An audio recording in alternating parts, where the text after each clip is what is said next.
to be aware that the people who rule the world know they can't change things too fast. That's why they established the Fabian Society long ago, over 100 years ago, realizing that if we change too fast, people will wake up. So we got a long-term plan. They've been slowly changing our whole mindset through commercials and TV shows.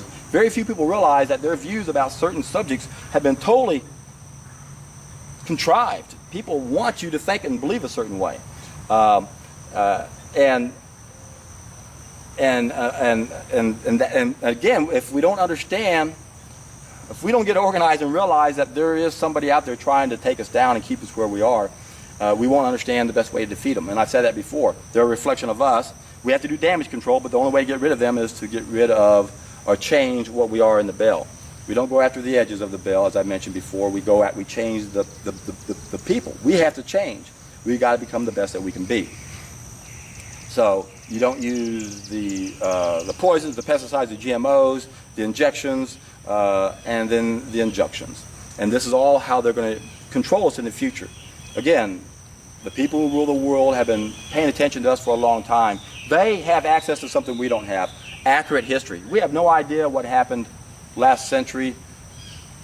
It's all a lie. Everything you read about the deadly flu epidemic, everything you read about World War I and II, all the things that killed us, and these are important topics we need to understand. These are all lies to keep us where we are.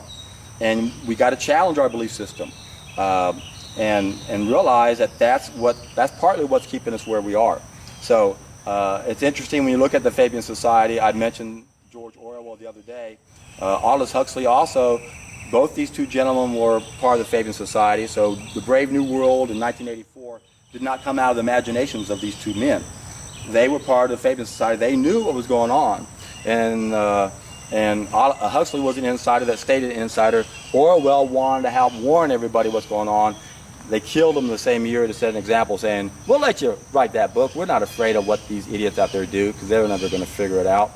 But as an example, everyone else will kill you, and they'll know not to follow up on what you did." So we have to take responsibility. We have to question all of our beliefs that take away our responsibility.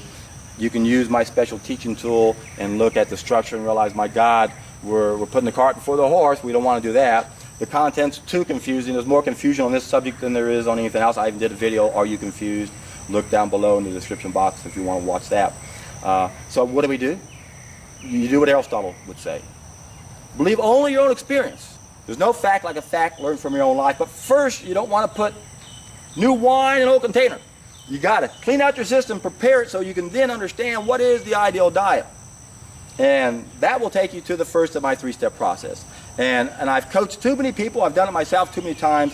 And I know one thing for sure. When you do this, you are in for a treat.